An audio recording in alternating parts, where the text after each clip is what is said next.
right now. It looks like we're live. Hello, YouTube. Wow. We are public on the YouTube. Let's see.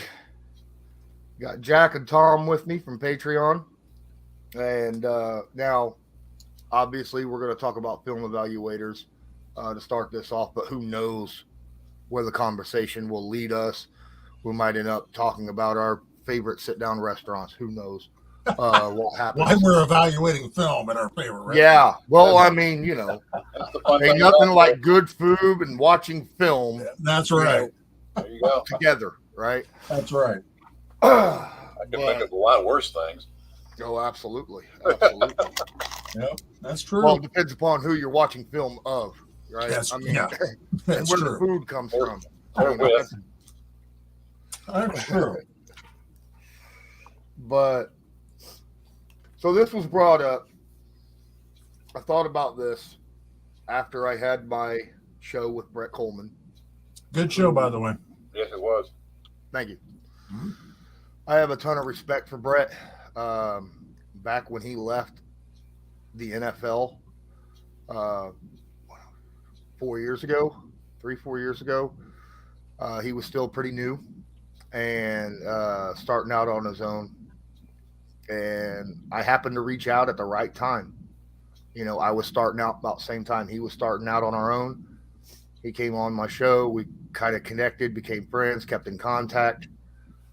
And his show blew up fast, like big time. And that's what he did for the NFL was he broke film down, right? I was going to say, what did he do for the NFL? And that's exactly what he did. He was a film evaluator. And then so that's what his show was about, you know, on YouTube and stuff. You know, he broke film down on players and stuff like that. And he taught me a lot about stuff. Ton of respect for the guy, even though he was a hardcore Texans fan because he lived in Texas. But we'll forgive him for that. Yeah, I mean, mutual respect. Can't fault a guy for where he lives. I mean, where you're born, where you're born. Can't all be Colts fans. Can't all be Colts fans. No. Now he was just hired back to the NFL. He moved to LA and is doing film work again for the NFL. Plus, he covers the Chargers. Is he in LA or is he still in Texas? He's in LA. He just moved to LA. Okay. Like during that film that we were watching, it's funny. Right before we went live, what's up, Basil? Right before we went live, I asked him, "Hey, have you gotten moved in yet?" I didn't have this recorded yet for Patreon. I didn't hit the record button. I should have. He picked up this laptop and he turned it, and it was just a mess. Just a mess in his apartment, you know. Right. And he says, "Well, you know, I got the one clean spot, you know, behind me." And I'm like, "Well, that's what happens when you got to move." So, but before we get started, I do want a quick shout out for someone yesterday posted. Here we go. Hermit Kravitz dropped $10 yesterday on my film. Says leaning towards the Colts, trying the Anthony Richardson experiment. I want to appreciate the $10 dropped on the StreamYard tip jar by Hermit. Appreciate that a ton. Thank you so much. I'm okay with Anthony Richardson as well.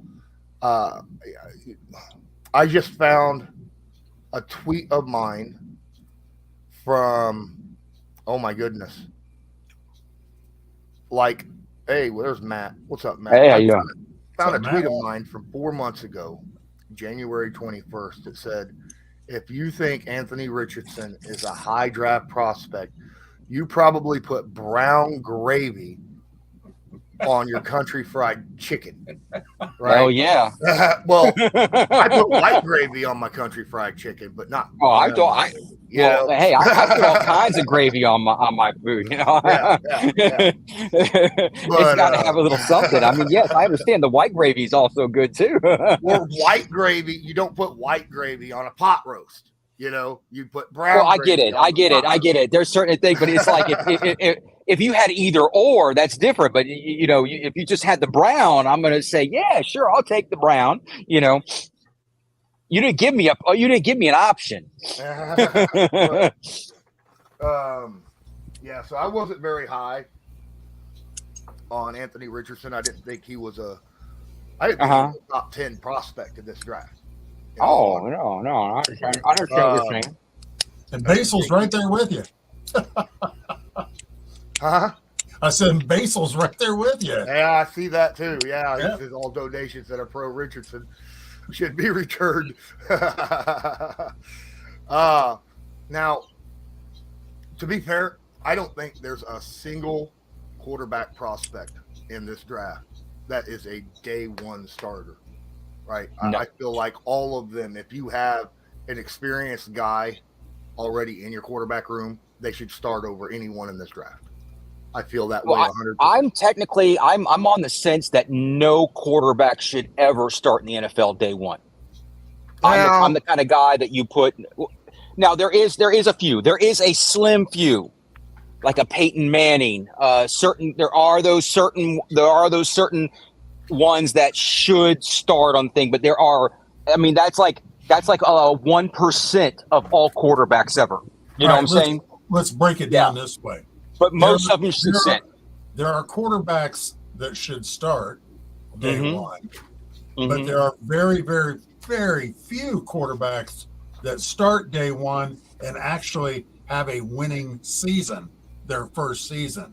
Oh, I'm not talking about that. I'm not. That's not what I said. Yeah, that's not what I said. Yeah. But Andrew Luck was like the only one that I know that. Andrew Luck was okay to start, in my opinion. He had Justin Herbert started off really good. Yeah, he had this to start on year one. You have to have this, and you got to have a little bit of this too. You know.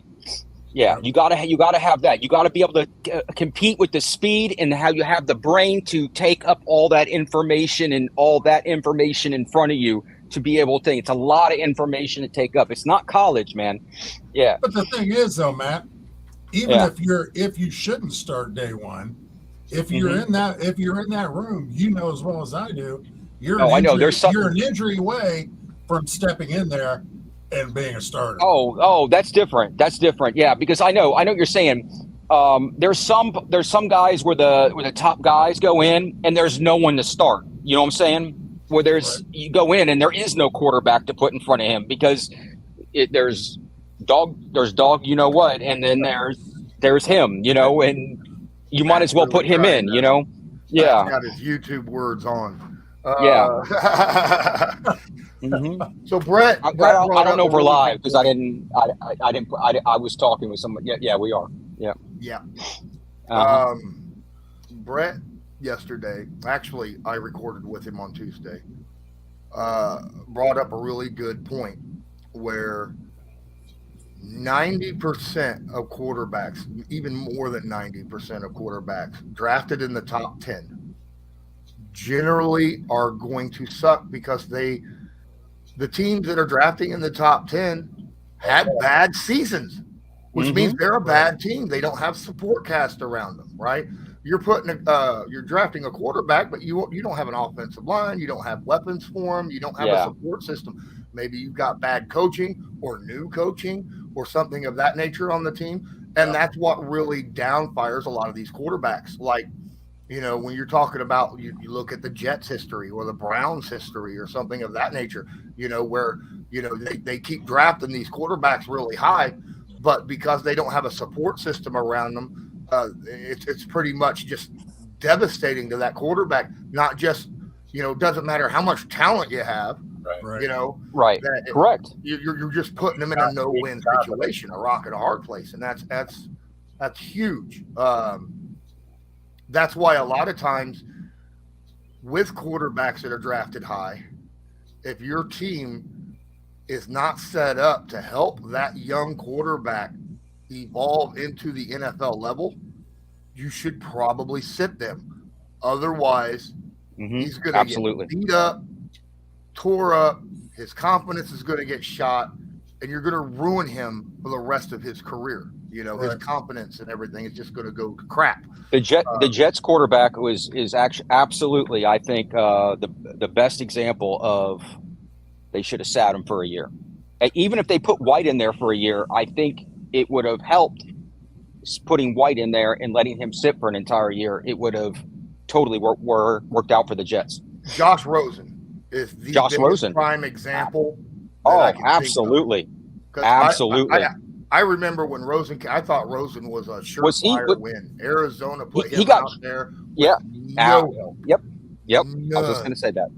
And then they went and got Kyler Murray afterwards. And what they do, they did everything in their power to give Kyler every weapon he could possibly have. And they gave him time. They gave him time to evolve a little bit. Not in as much as what I think, but they gave him a little more time to think. Plus, they gave him a decent coach. It's been multiple Jet quarterbacks that have had that problem. Sam Darnold was the then. I don't think it's as much as the coaching. I think it's as much as the upper ownership of the Jets. Belichick always said that. That's why Belichick left. When he was the head coach of the Jets, that's why he left. He said, "I'm out." For about 30 seconds. The initial discussion that I wanted to bring on here. Yes, go ahead. I'm sorry, sir. You're fine. Kind of got off the topic of what I wanted to talk about. We can get back to this if you want. Oh, sure. But it's basically film evaluators, right? There's so many out there. Guys on YouTube, guys on Twitter, guys sitting at home, guys who work for the NFL or teams. Yeah, professional. Who do you trust? Web page guys. Yeah. You got some guys that'll do film evaluation. I trust the guys I can't see. The guys behind the coaches, the scouts, the different things like that. Those guys that you can't see. Those are the guys I trust. Because you know why? Because those are the guys that aren't telling you anything. Well, I'm not talking about just that. I mean, I know. I'm got myself. I'm messing around. So many different people out there that do film rooms, right? Former players, Right. I've seen Kurt Warner come up with some stuff. Yeah. I've seen Kurt Warner come up with some stuff. Not all players can break film. Yeah, not all players. Yeah. And here it is. No one knows. I'm going to tell you this.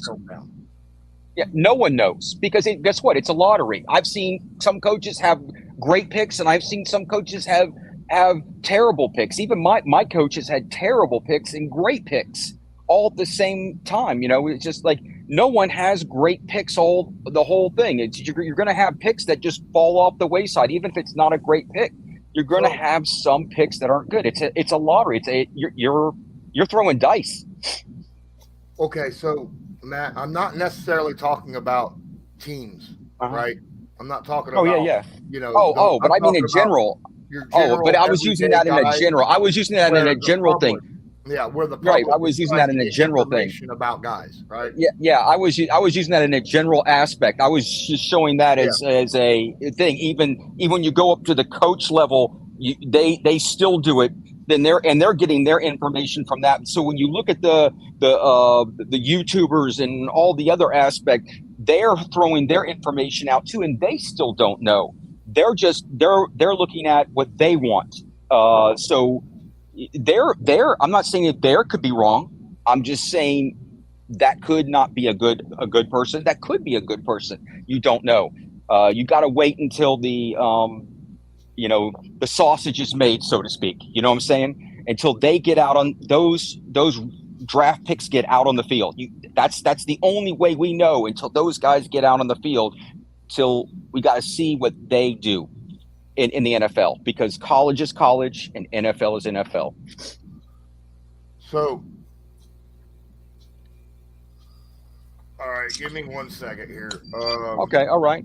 Basil comes in with a statement, and I kind of get where he's coming from. He says, I don't understand the kid club, the confidence building, blah, blah, blah. These guys are 20-year-old pros, not high schoolers that need pep talk. Coming in, not everybody has high confidence, and that just straight that's true. Up, they don't. He's totally right. He's totally right. Young guys coming into the NFL. He's right.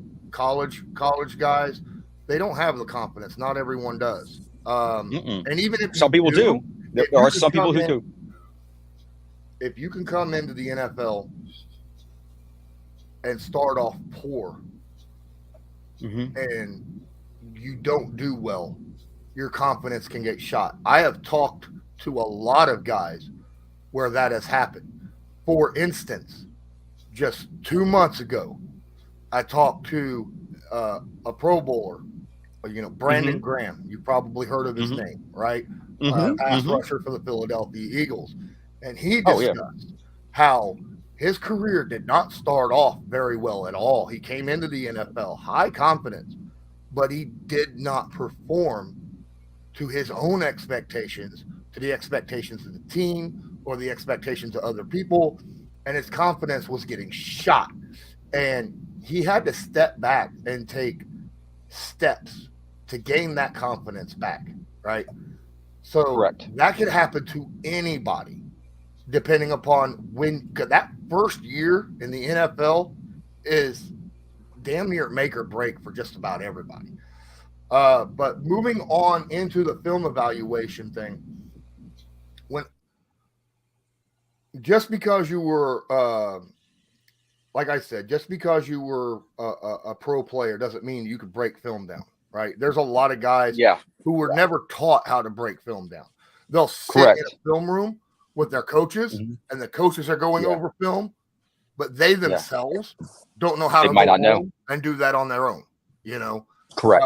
Just because you weren't a pro player, or weren't a coach or something doesn't mean that you don't know how, depending on who's taught you, there's who's taught you. You're right. Exactly. Experience. Just because you've done it for umpteen thousand years doesn't mean you're good at it. You're good at it. Yeah. I think it's. So here's the deal. You brought up a good point, Tom. If you were a former scout for a team, you obviously have been taught by multiple people how to break film down, right?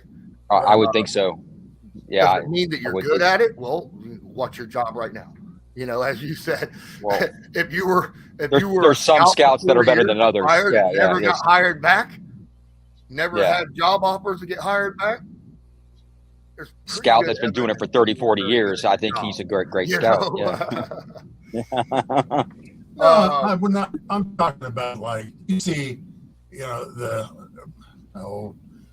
analysts on ESPN or NFL Network, Daniel Jeremiah, these other guys who used to be pro scouts. Now they're on the TV shows, and that's what, because they make more money. Exactly. So, you got to look at it that way. Is that why they're on there? Is because of the money, or they didn't do well as a scout? I think I think they want some more money in their older age. But for the people that are on TV that we see every day that you listen to, I would trust the guys that used to be scouts more than anybody else. I agree. I agree too. That's why I like Brett. Was an NFL film evaluator / scout for the NFL. And then he left. And then he was hired back just this past, year for his talents. So I obviously, and he's still sticking with his own personal stuff, So he's like doing like triple duty, which is amazing to me. So I have a lot of faith in what he does. There's another guy. He was a former quarterback in the NFL. I think he does a really good job. He hosts a show on YouTube called The Quarterback School.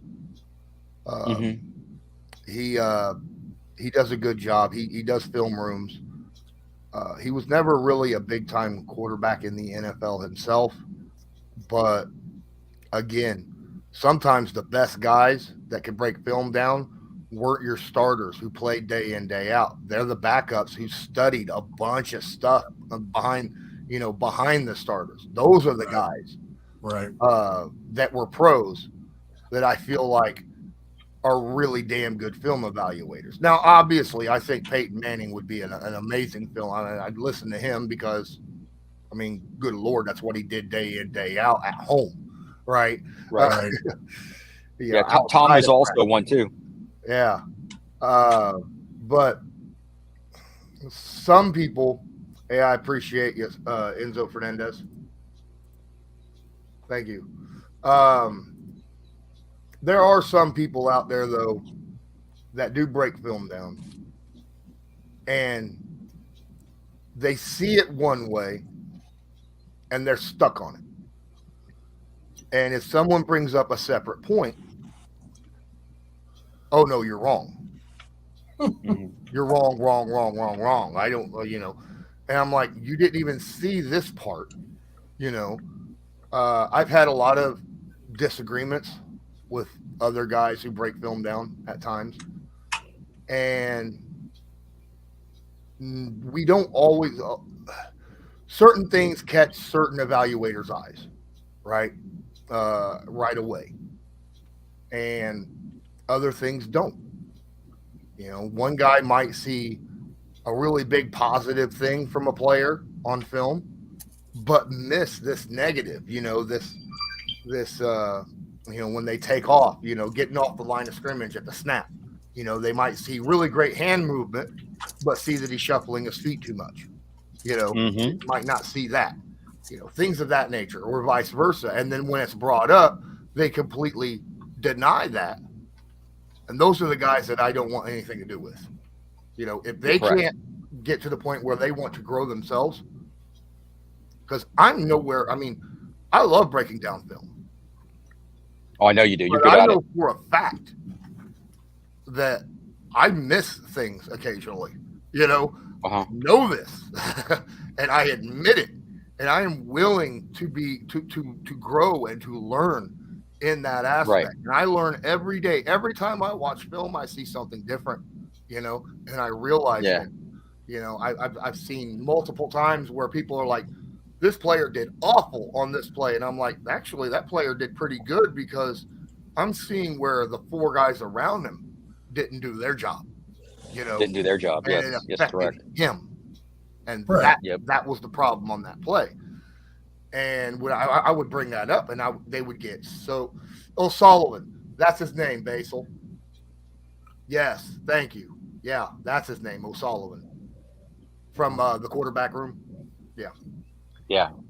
A lot of times, situations aren't in the own players, fault or in their aspect, because that's why I kind of want to do a Jonathan Taylor film room from last year.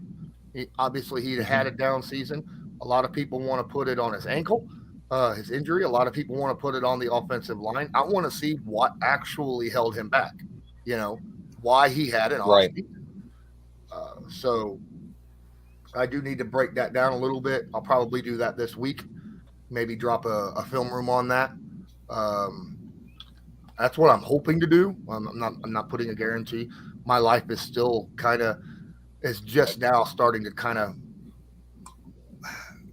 get back to where it kind of once was. I'm trying to get back to that normal feeling after, the past couple months that, I've lived through. So, but there is situations, in my opinion, like I said,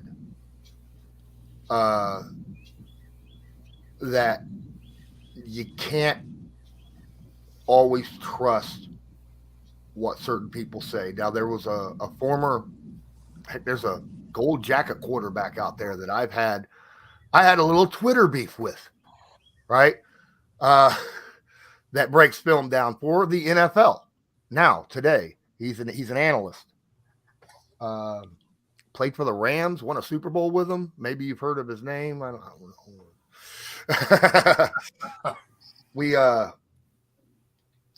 We had a discussion going over some film of his, and I was pointing out some things that he wasn't talking about, and people were berating the shit out of me because they were his fans, his followers. And You know, him and I kind of went back and forth. And then finally, we both came to an agreement that we're both right and we were both wrong. Right? We both missed a few things, you know, during the film rooms. And that to me shows that I would rather put my trust in a guy like that who will grow and not be dead set, you know, in what he says. And this guy, you know, played in the NFL for years. Granted, he was a bag boy at a grocery store prior to starting in the NFL at one point. But yeah, you know who I'm talking about, right? All of you. Yeah, pretty good idea. I've heard of him. I can't remember the name. I know who you're talking about. Kurt Warner. Yeah. I was going to say, if he was a bag boy for a grocery store, I know. I knew who you're talking about, but it's like, yeah, I watched the movie and everything. Yep. Yeah. So the deal is, if you can admit that you could still grow, no matter how long you've been doing something, and at what level you've been doing it, then I'm going to trust your judgment more than someone that's going to argue with you and say you're wrong, period, end of discussion. You know, so because they don't even look at your argument. They just say, no, you're wrong. I've had a lot of arguments like that with a lot of different people, and I'm not going to name the names, you know, but a lot of guys who cover the Indianapolis Colts for different places. A couple guys, you know, that cover the NFL in general, for, you know, even guys employed by the NFL. But then it's okay, you know. It's tough to find those guys until you're actually in doing what I do, you know, and interact with these guys. That's when you get to know who you should trust, who you shouldn't, you know. And that's all I can say is, this time of year, I don't trust any of them. I don't trust anybody. Everybody's got an agenda. Anybody that gets on there and says something about some player, I don't trust any of them. Because none of them know what the hell's going on. None of them know what we're doing. None of them. Yeah. A lot of guys have an agenda. They like a certain player. They want to, right here, Basil, you know, film guys are looking puff pieces for current players. You know, team film guys are excluding people they don't want to, you know, stuff like that. I get it. Yeah. There is an agenda for everyone. Well, it's like if you're listening to the media now, it's like for the last month, you've heard nothing but great things about CJ Stroud. Nothing but great things. And now all of a sudden, the last 2 days, you start hearing, oh, well, he's done this, or one of them was, oh my God, what was it? He said that he stood up the Mannings at the Manning Academy and didn't show up. And he doesn't like to be coached or something like that. And it's like, you know, where was all this being said? This was not being said a month ago. So this is all crap. This is all somebody's agenda to either drive him down to where that drive him down the draft to get him on a certain team. It's all it is, man. Or they're wanting to drive someone up, you know. Right. Yeah. It's all pushing people up and down. Like I said multiple times, man, there's all 4 of these quarterbacks, the top 4 quarterbacks in this draft, at one point or another, were favored to be drafted by the Colts. All four of them. Oh yeah, and now we're going back around. I saw today where somebody thinks that somehow we're going to get Bryce Young. That for goodness sake, we're actually going to make a trade with the Houston Texans, for God's sakes, and we're going to move up to number 2 and get Bryce Young. Now, if that happens, I will eat my Colts hat. That's not going to happen. That's not going to happen. And part of that trade is we're going to give Houston DeForest Buckner. That's not going to happen. So, you know. God, it better not. So the Baltimore trade is off the table. That's not going to happen either. The trade for Lamar, I think, is still very much on the table. Especially okay, good. I was going to say I would want that trade. If I had the pieces, I would want that trade all day because I think he's going to one day be better than Michael Vick, man. I don't know if it happened. Like I said, it wouldn't. That's something that wouldn't happen until after the draft, anyhow. Oh, I agree with you. Here it is. I agree with you, but I think he's going to be better than Cam Newton and Michael Vick on the ground one day. I think he's going to have better touchdown numbers than Cam Newton, and I think he's going to have better running numbers than Michael Vick.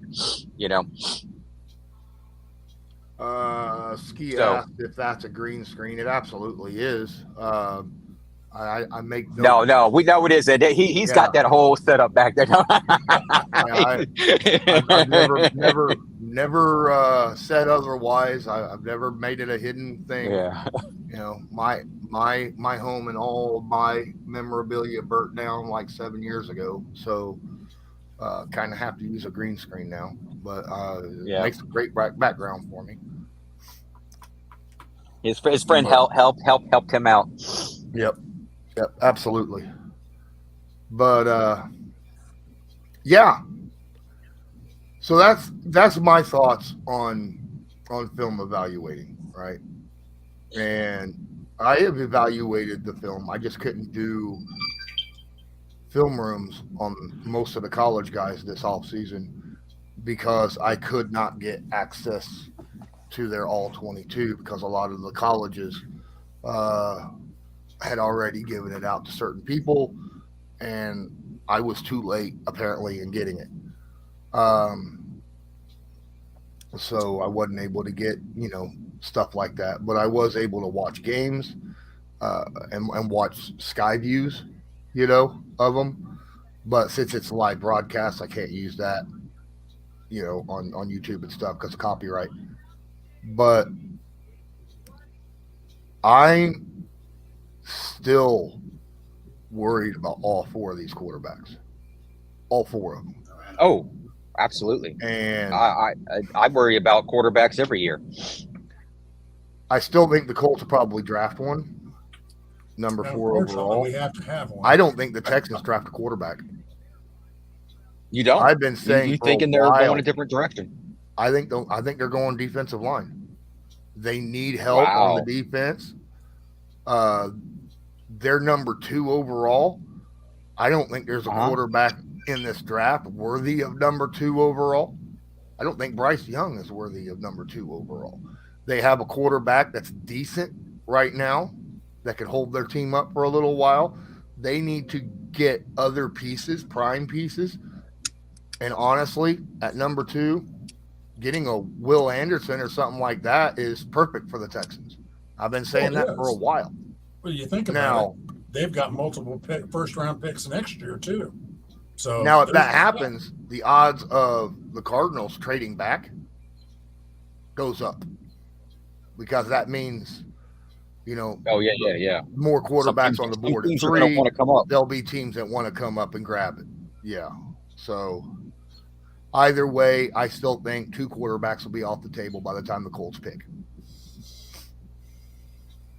Well, yeah, maybe.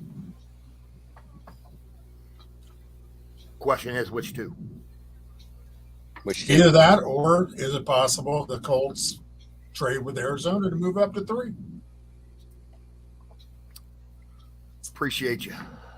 That's still possible. They could do it. I don't know what it'll cost them, but they could do it.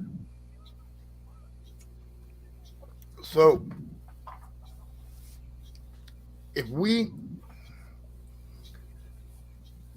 I don't like the idea of people saying that the Colts are without talent because, well, look at what their record was last year. They only had 4 wins. And I'm like, how many times were the Colts in games that they lost that they should have won? Just because you only have, it's weird. Colts were in a very weird situation. They had a really good team. They had a couple positions that really hurt them because the positions where a lot of people say you don't put effort in, in filling those positions is what hurt them. Right guard hurt this offense more than any other position on this team, more than the quarterback. Right guard hurt this team worse. And yet a lot of people are like, you don't put that much into right guard, but right guard was what hurt this team last year. Period. Have you listened to the interview with Ryan Kelly that was just released a day ago? I have not yet. Oh my God. You got to listen to it. We're talking about film evaluation. You can also evaluate how a person's feeling by an interview that he's giving. Every time I saw Ryan Kelly last year give an interview, he seemed like his dog just died or something. I mean, he was very down, very head down, talking to the ground. You could tell he was frustrated. When they came out with that interview yesterday that he did, he was laughing. He was joking around. He was excited. He was glad to be back in Indy. He wants to be in Indy. He's thrilled to death that Shane Steichen is here. He's thrilled to death with the offensive line coach they got. And he admitted, he goes, we went back and we watched the film. And he goes, there was a lot of plays that, we dominated people on that offensive. We dominated people. But he goes, there was miscommunication. And that was the big problem. There was miscommunication on our offensive line, which was the issue. And that was the biggest issue.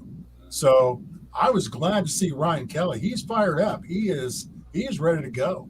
Well, of course there was miscommunication. You had two guys with hardly any experience at left tackle and right guard playing those positions to start the season off.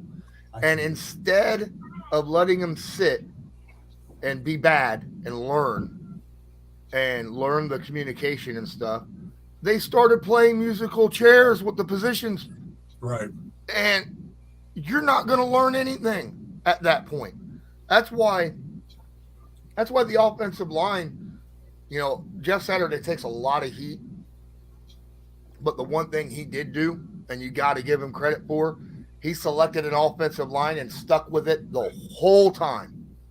Never changed a single player. He says, I don't care if they're not doing well. They need to sit there and learn. They're the best guys for that position. They just got to, get the experience and learn that, to play there.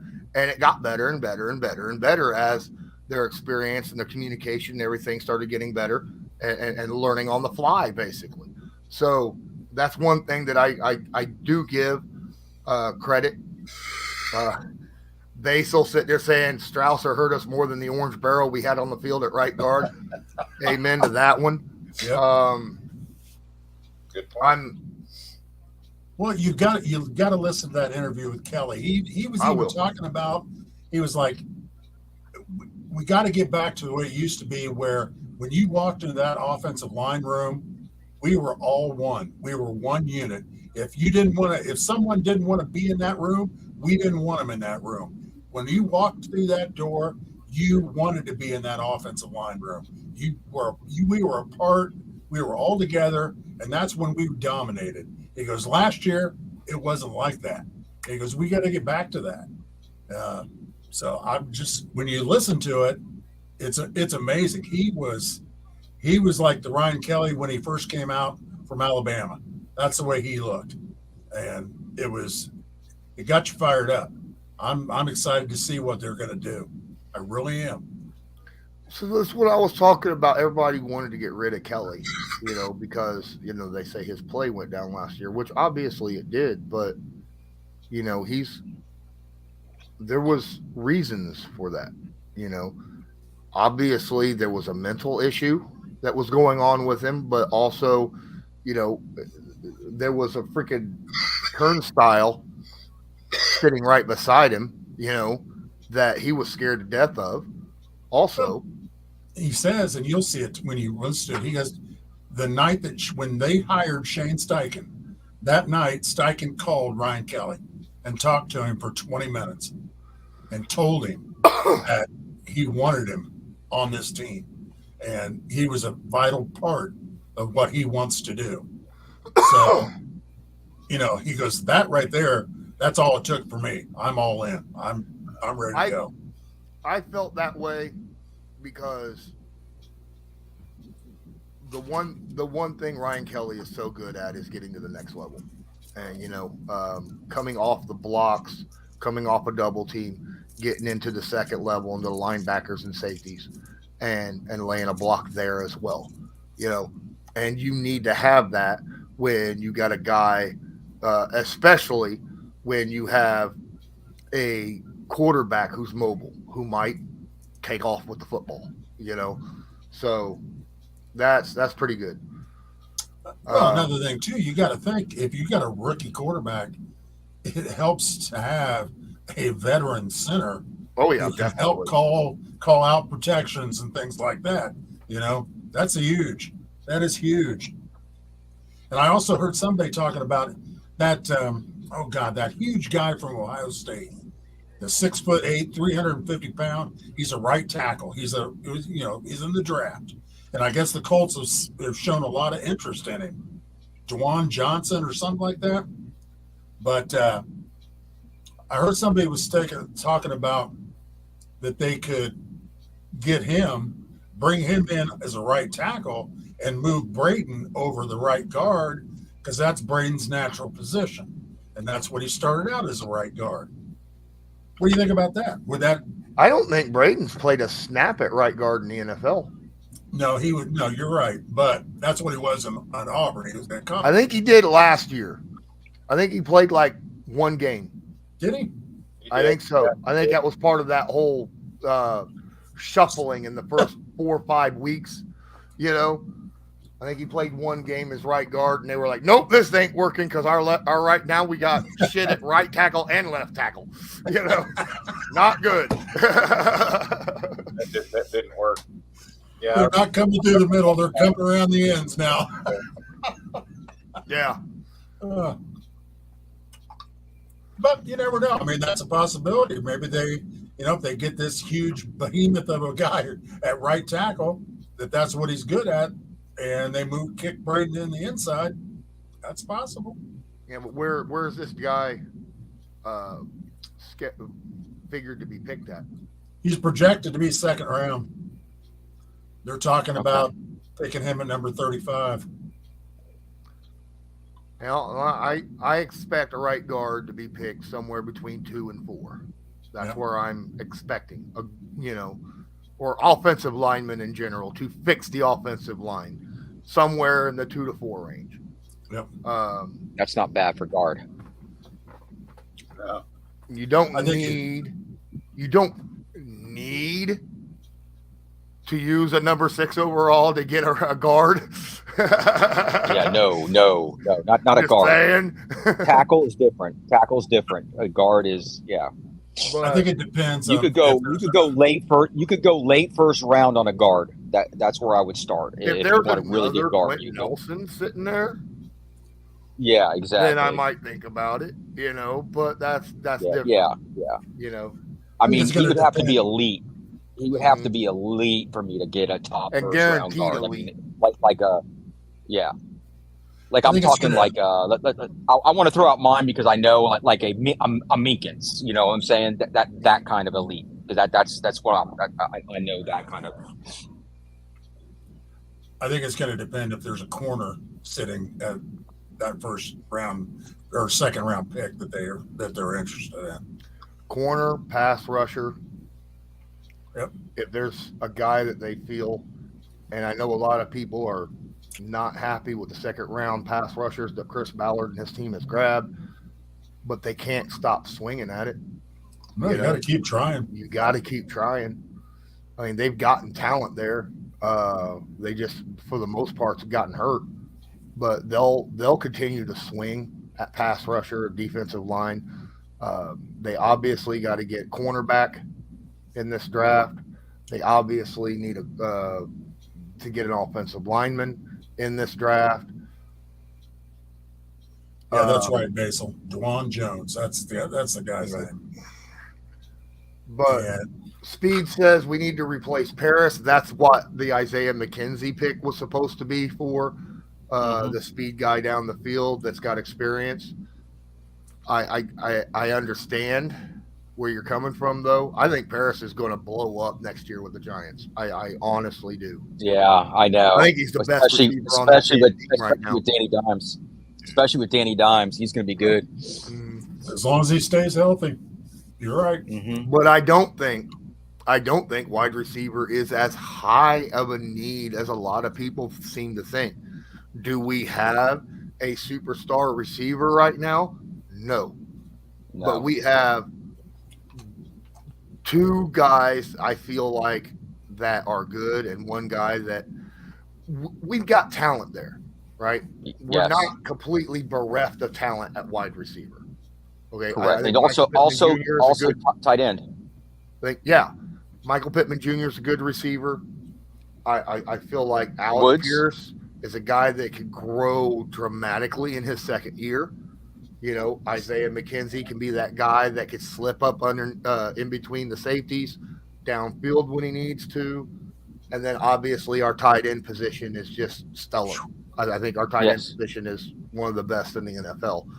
We may not have the top dog like Travis Kelce or something like that, but when you got three guys sitting like right here, then that's how I feel we're sitting at. You know?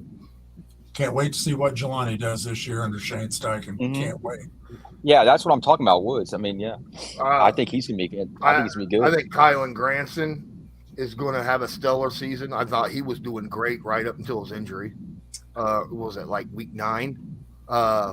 He was one of the best tight ends in the NFL when it came to separation, catch percentage, all that stuff. You know, your important stats that you're wanting to look at. He just didn't get the targets very much because a certain a certain quarterback was looking at a certain wide receiver every seeking snap, you know, because he had no time to look at anybody else. But I'm interested to see how Ogletree does too. That's why I say 3 guys right there. Yep. Right. 3 guys. And let's not forget about the run game. Yeah. JT. Yeah, JT. Get his ass back and healthy. Yeah. He says he's almost full go. Yeah. Good. Said he's surgery. I haven't seen that yet either, but he's on there. Said his surgery went well, and good, he's almost fully cleared to do everything. So that's good. That's almost June too. And then they also interviewed Shaq too. That was eye opening. I think Raymond. I think Bernard Ryman ends up being our starting left tackle, and I think he'll do okay. I don't think he's going to be a superstar, but the growth that he showed under Jeff Saturday was intense and immense. For a guy who has so little left tackle experience and NFL or football experience, he's played football 5 years, and then all of a sudden was just thrown in. You know, and a year and a half ago he was tied in. Yeah, a year and a half ago he was tied in. I mean, come on. Yeah, I agree. So, what really stood out to me was the interview. I can't remember who it was with. It was with Gus. The Gus Bradley one. Yeah, that was a good interview. He talked about the 3 most important positions on the defense. And the first position came out of his mouth was 3 tech. Yep. 3 tech, linebacker, number 1 corner. He didn't say pass rusher. He said the 3 tech. Right. So for those people who think the 4th Buckner is getting traded, no. It ain't happening. No, but he did confirm that Yannick's not coming back. Yeah. I mean, you look at Chris Ballard, who right at the end of the season said, when everybody was like, "Ooh, Buckner is going to be traded because contract," and Ballard's like, "I'll take 53 freaking DeForest Buckners," and then and then what Gus said yesterday, in his interview, I expect Buckner to be extended. Yeah. I expect him to play more with Indy as long as his production, doesn't go down. And right now, he could retire as a Colt. I'd be perfectly fine with that. Yeah. I'm anxious to see what Kenny does this year. Yep. Kenny is going to be huge. As of right now, he's our number one corner. Yeah, he is. You're right. Okay. You're right. He'll be our number one outside corner. Him and Isaiah. Yep. And then Rodgers will be the number 2 outside corner. That's it, Yeah. And that's look. It's like, here here you go, bad. Here you go, Kenny. You want to prove yourself? Here you go. Yep. It's time to step up. See what you can do. But that's the thing. He's got the skills. The kid's got the skills to do it. Not last year, but the year before. I mean, he was like, man, he was all over the place. I know it's a different system, but shoot. Kid can play. Yeah, I was sorry to see Yannick go, but I can understand it. Oh, Yannick, he's probably looking for a bit of a payday on a team that will highlight his abilities. Mm-hmm. And since the Colts highlight 3-tech, like the defensive tackles, more than they highlight the defensive ends, I understand why he doesn't want to be here. Right. Normally, when he was with Gus, it was the ends that were so important, which was so weird to hear Gus say 3-tech. Right. Well, that's what happens when you have a DeForest Buckner on your team. Mm-hmm. Yeah. Well, it's not just DeForest. I mean, our defensive tackles, the whole group. Grover. Grover Absolutely. played well, yeah. Grover is a beast. So we'll see. How many years has Grover been here? 4, 5.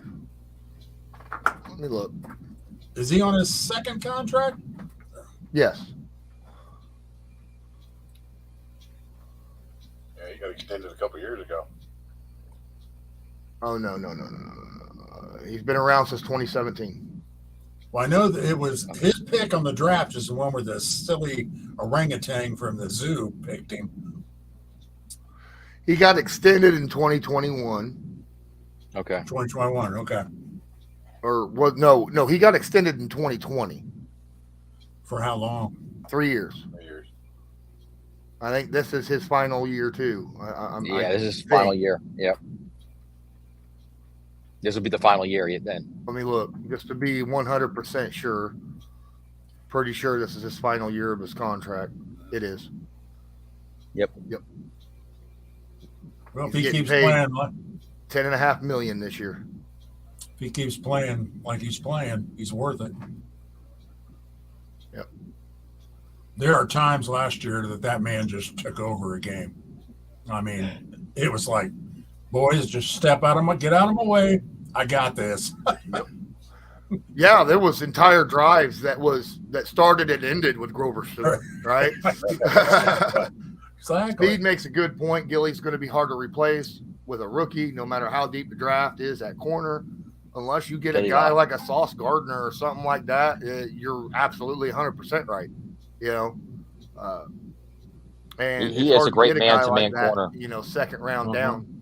It is.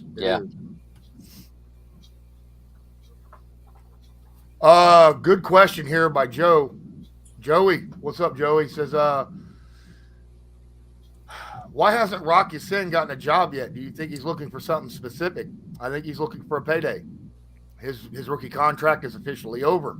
It's time for him to get paid. And the last 2 seasons that he's played at a very high level. And he was listed as a top 10 cornerback last year by the majority of evaluators for the NFL. So he's looking for a payday. And he's just going to sit and wait. I think they're going to sit and wait. He could sit and wait until preseason, to be honest. Oh, okay, that long. You know, that long. Okay. I mean, literally, because if a guy gets hurt, and they got to go get a corner. You don't just want to grab a corner. You know, you got to grab a good one. Corner. And that's when Rock will get paid. That's when they can move money around. A team can move money around and pick him up. I'm still curious, though, why the Colts were moving money around to open up cap space. I mean, there's got to be a reason for it. And I don't think we're going to see any movement until after the draft. But until after the draft. I think after the draft, they might go after somebody. That's the thing. I think they were moving money around so that it is there, just in case.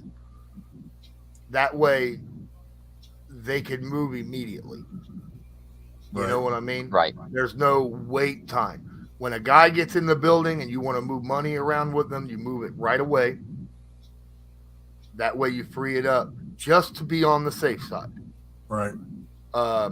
Like, again, if the Colts, things go down, Colts pick at number 4, they don't like the quarterback selections that are available at the time, they have to trade down or grab a defensive player or something like that.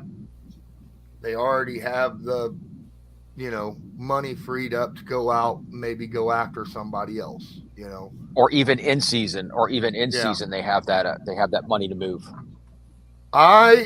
Basil's talking about Carter going at 4. I don't know about all that. I think Carter drops to past 8 because of personal issues. I don't see him getting by Philly at 10. I said he'll drop to about 8, I think. I think the Raiders maybe. Oh, good Lord. Could you imagine him and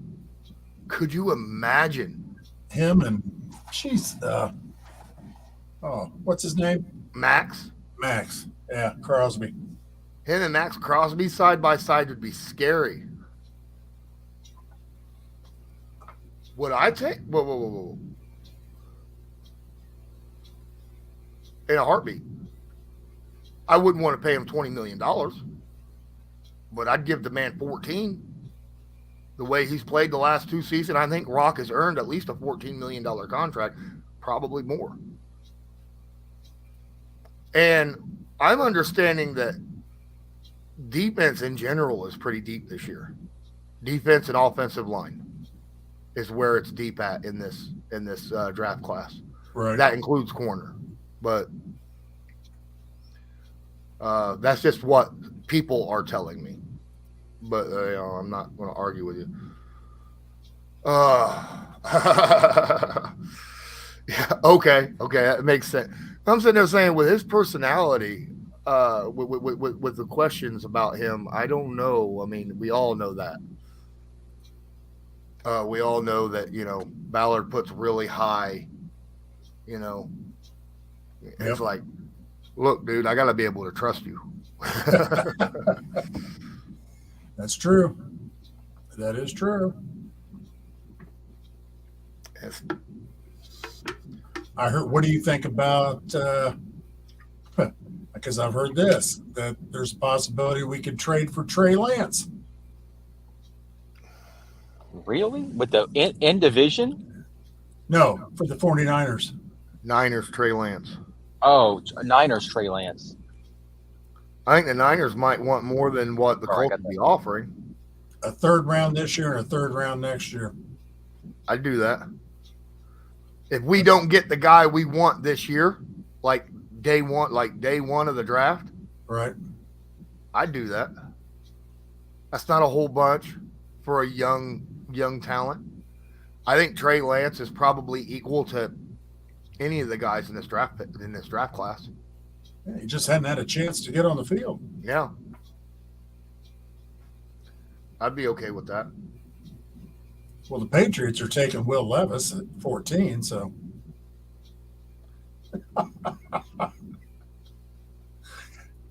He's not paying any attention. No, he's not. He's off in his own little world. Come on, Matt. Levis at 14. Well, you had him in for a visit yesterday. That don't mean nothing. Right. The Patriots are moving up to number 6 to pick him at. After they get him. They're trading Cole Giving away Strange 3 first-round picks. and Cole Strange. I don't want to put up a sign that's going to influence Google to.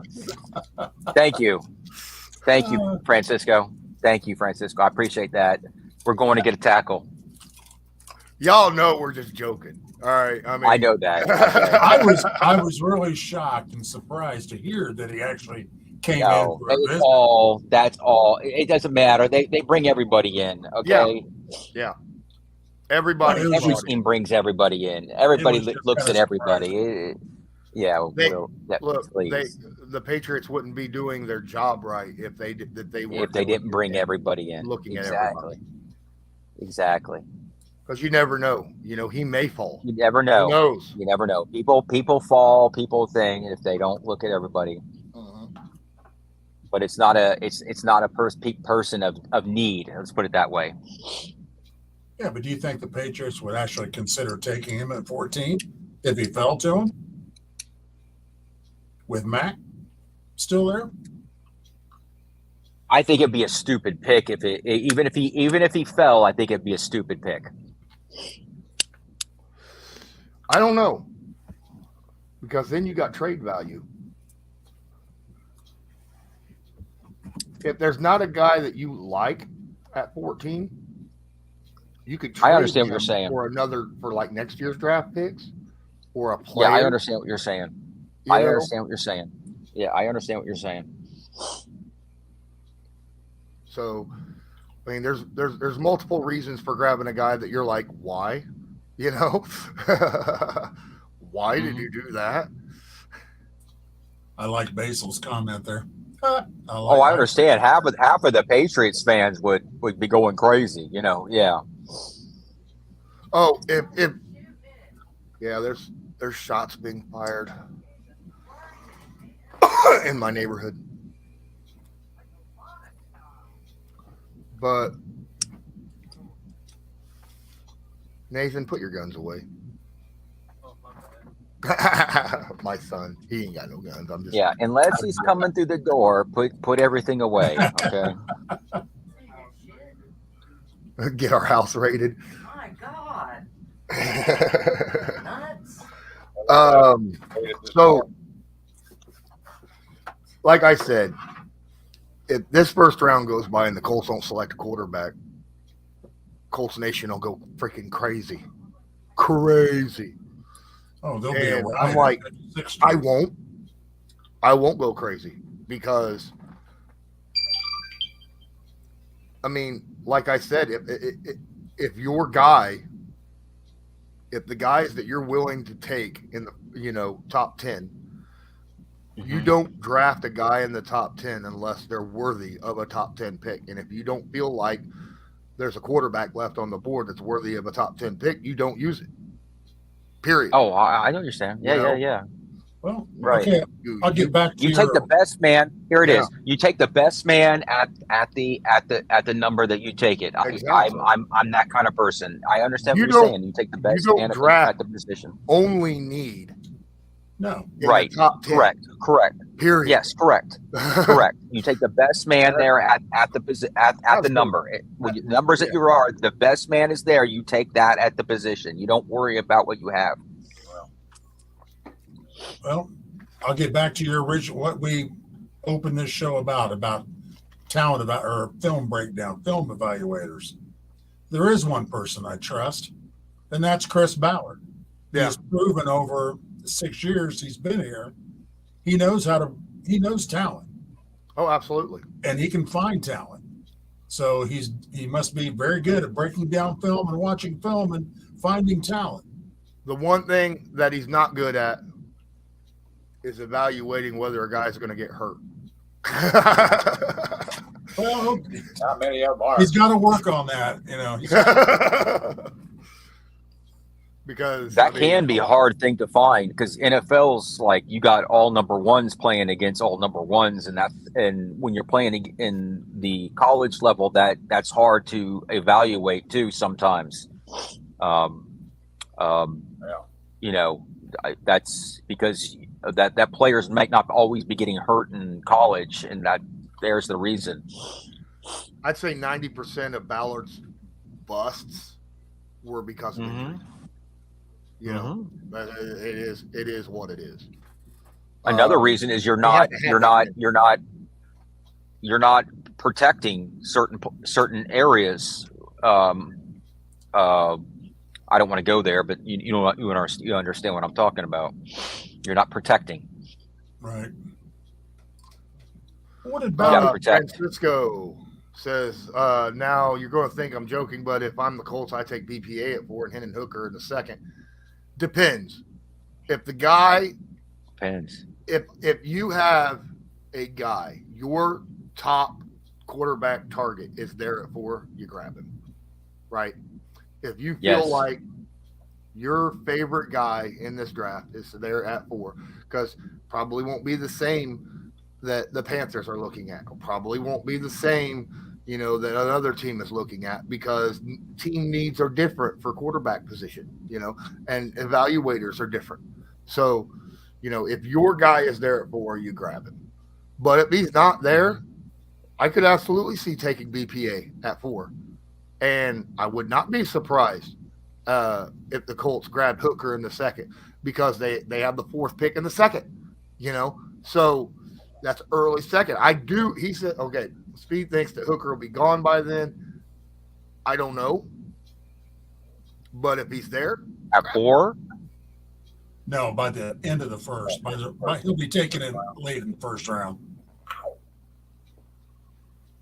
There's a lot of teams that need quarterbacks. It's a tough thing. We don't know what the teams are going to take though. I don't know, but there's you got Seattle, you got Raiders. I don't know if they're going to take quarterbacks or not though. He could be, he could not be. It's like every year though. The quarterback position is pumped up so much that it is. Teams feel they have to take. We don't know what the teams are going to take. We don't know what the teams are going to take, though. They could want to build their defense or build their offensive line or build their weapons out on the edge. We don't know what the teams are thinking. Lots of players fall in the draft for shocking reasons. Yes. Well, it's like Ballard said on that with the next pick series that aired tonight. Remember he was talking about the quarterback position. He goes, yeah, it's an important pick at number 4, but because we need a quarterback, that puts the spotlight on us because everybody knows we need a quarterback. So he goes, the thing about with that 4th pick, he goes, you got to get it right. And if you don't think you can get it right, then you don't do it. But if you're going to do it, you got to get it right. And I agree with him. If they're not sold on it, then don't take it. Who the hell am I to tell them, that's not, you got to take, I don't know. They know these kids. I don't see any super chats. I don't even see. I haven't seen either. On my, no. I haven't even seen. Streamlabs will tell me if there's a super chat also, and I'm not seeing it. I got Streamlabs up in this corner, so I'm sorry. Francisco says you won't see a quarterback run 1st, 2nd, 3rd, 4th pick. They're going to fall. I 100% agree with that. Honestly, if you want to go by big boards, like overall talent and where they should go, quarterback shouldn't even be taken till the 4th or 5th pick in the draft. Right. Because I feel like there's a couple defensive linemen that should go before any of the quarterbacks. I feel like there's a cornerback that should go. I feel like, there's a bunch of guys. Absolutely. They're better. They're better players. What is up? There is. Oh, there he is. There he is. Forever. Oh, I haven't seen He's you in a actually long able to time. come back on because it moved to Thursday. I think that's it, isn't it? who Yeah. is Kind that guy? Well, I'm not wearing makeup. That's all right. It's a bad kiss joke. We have plenty. So, for those of you who don't know, this is my Patreon group, or some of them. Every week, we have a Patreon show, and generally only Patreon members get to watch and join, like these guys do. If you want to watch and join, right now during the off season, it's on Thursdays. During the regular season, it's on Wednesdays because we don't want to mix it up with Thursday night football. But if you want to, you can use the link in the description of this video and join Patreon for only $5 a month. Well worth it. Absolutely. Let me, TJ, what's up? Oh, here comes the rain. One question was the first two quarterbacks versus the field. Which one produces one frame? What? I am not understanding this question. Was the first two quarterbacks versus the field. Which Just one the- produces? Does one out of the first two quarterbacks taken or the rest of the field? Which side produces a franchise quarterback? Either Young or Stroud or the rest of the field? Ooh. Oh, Yeah. Good job, Tom. Yeah. okay. If that's what you're talking about. Okay. Right. All right. right. That's a good question. That's a tough question. Yeah, it is a tough question. I'd go with the Vegas odds and the rest of the field.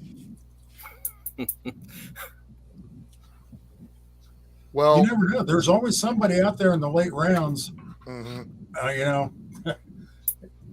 Brock Purdy. That is, I'm Exactly. going to have to actually go with what you guys are talking about.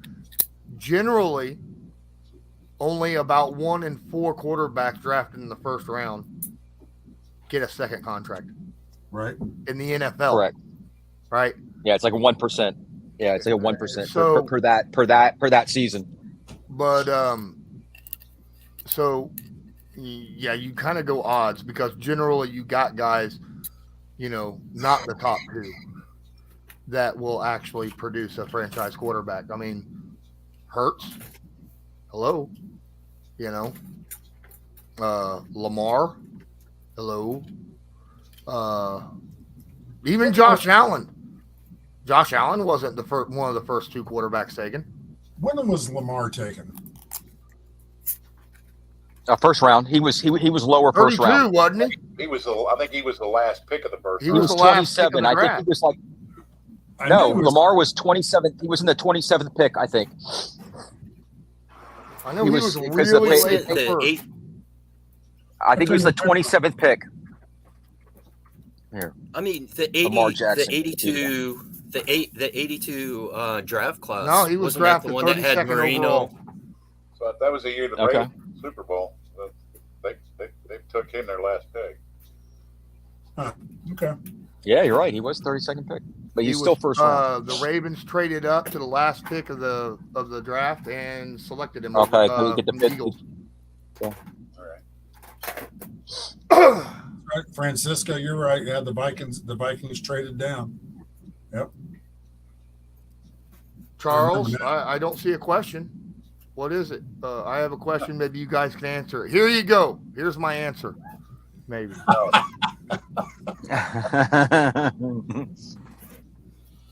Ain't happening. I don't know, but I've been thinking about what you and Brett were talking about earlier on your show, and what he was saying about the team that has the supporting cast in place, ready to help a rookie quarterback. You think about it, And like all those quarterbacks that we were talking about that were first round picks that flamed out and failed, all those quarterbacks from Cleveland that died, all those quarterbacks from the Jets that died. But the ones that Ohio, don't forget Ohio. Don't forget the Browns. Don't forget the Browns. Yep. Yeah. Oh, yeah. Cleveland went through, a lot of them. Yeah. But the ones that over 10 probably. The other teams where they for 1 year they had a bad season and they got a rookie quarterback in the first round, they succeeded. Yeah, the first round. So it makes a difference. And I liked what your guest said, where he thinks the Colts have a great supporting cast that will help a rookie quarterback. That gives me hope. It's very rare that a team that has a lot of talent on it ends up having a bad season to pick high. It's a rare thing. And the Colts are one of those teams. And it was one of those situations last year. Well, like when I was talking about the Ryan Kelly interview, they asked him about, he goes, okay, Ryan, this is going to be number 7 coming in that you've had to work with, 7th quarterback. And he goes, I'm excited though.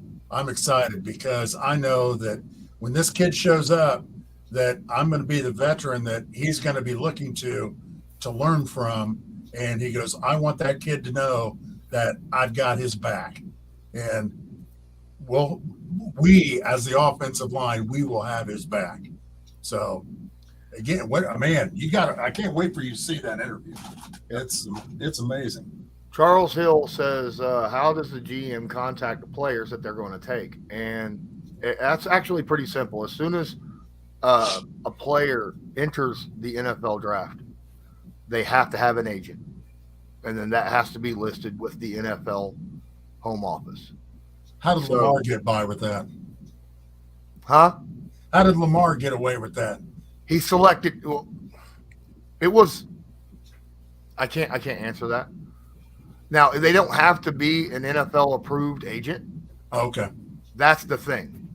All right. They have to have an agent though, and it has to be official, and it has to be in the list with the NFL. And I think that's the thing. Like they have to. This is my agent. And then they put that into the NFL. And I think that whole situation, and so that the NFL knows. And I think the situation was that the guy that was representing Lamar at the time was not listed as the guy that was supposed to be representing Lamar at the time. So the NFL said no, because you're not going through you're not going through the rules of acquisition, basically. Right.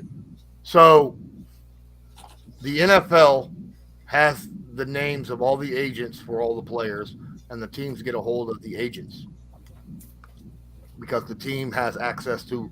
They just call up the NFL and say, "Hey, what's this player's agent's name and phone number?" And then that's how they get in contact with players. Unless obviously they already have a personal,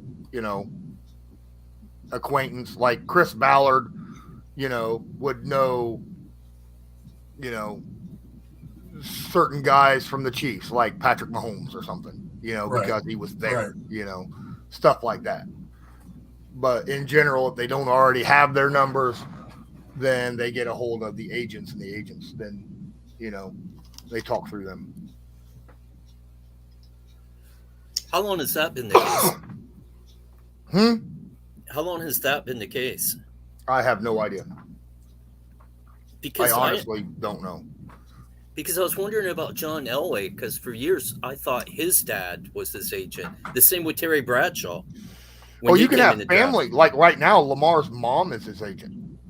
Yeah. Yeah. Okay. Oh, okay. And you did say it does not have to be. Yeah, it doesn't have to be an official agent. You just have to put in that is your agent with the NFL. Right. But it's different when someone is trying to negotiate a contract for you, then it has to be an approved NFL agent, because that's where they got kind of in sticky water with Lamar, with that guy saying that he Well, was that don't make any sense at all because players can negotiate their own contracts by Right. themselves. But remember, without the an agent. NFL sent that memo out to all teams saying this guy is not a registered Yeah. agent with the NFL. So, you know, it's kind of weird. Yep, because literally players can negotiate contracts without an agent, without their agent. Period. You True. know. Several do. Yes, they do. You know why Owen didn't come to Baltimore? Bob, Huh? because of Bob. No, because of Frank Cush, before the coach. Elway's dad hated Frank Cush. He said he was not going to let his son play for him. Huh. Yeah. Frank Cush. That's the reason. He was a coach of the Colts at that time. He came from Arizona State, so apparently him and Mr. Elway had some issues. But he said, "Nope, my son's not playing for him. He'll go play baseball." Colts house, I don't think Houston wants a quarterback at all. I haven't thought that they wanted a quarterback this entire draft. I really honestly feel like they want a defensive, like, juggernaut player. I don't see a quarterback in this draft class that's, you know, the way their quarterback has been playing, he plays decent. Is he a franchise long-term answer? No. But he plays good enough to get them through until maybe next year when there's, you know, a possibility of more. And they're in a position right now to get a game changer. And when you have, if you don't have a need at quarterback, like a super need at quarterback, then you have the opportunity to get a true blue chip game changer. You do it. And that's why I feel like they're gonna grab a defensive player in this draft. Let me ask you this then. Do you think that that's kind of the Colts stance too? Yeah. If their guy, whoever it is, isn't there at 4, then they're just going to say, hey, Garner's going to, you know, we've got him on the team. We've got Sam. We're going to pick up a defensive player at number 4 and get all some more pieces on this team that we need and try next year. I mean, it's a very big possibility if the guy that they like isn't there at 4, you know. Now, obviously, they probably have 1 or 2 names that, you know, if that quarterback is there at 4, they'll grab him. But if they're not there and they're already picked, it's weird because Ballard, like you brought up, Ballard did say, we're going to get the best player in the draft at 4. Yep. That's BPA, best player available. He didn't say best quarterback. Yes. He said best player. Yep. So Dabney wants to know, why haven't the Panthers just came out and told us who the hell they're picking? I wish Why? they would. Why make things easier on the other 32 teams in the NFL? You don't do that. You don't make things easier on other teams. That's why. But you know, the funny Faisal thing says that exact same thing. Yep. The funny thing is a lot of teams know what the other teams are doing. They've got a better idea what they're doing than what we know of, than what we know. Ballard said that tonight in that piece. He goes, we have a good idea of how things are going to fall. You know. Yeah. Well, of course you do. I mean, he's got this big board, and you've seen the big board. Good Lord, in that video, it's just wall-to-wall names, right? There's names on that big board that is probably not even in the draft. I mean, there's so many names on that big board. He's like, all right, so there's this dude. Yeah, he's flipping burgers at McDonald's, but, man, I'm telling you, I think he could. He has the potential. He's got the potential. He's UDFA material, man. It could be players from 6 years ago. They've left up there on the big board. Names.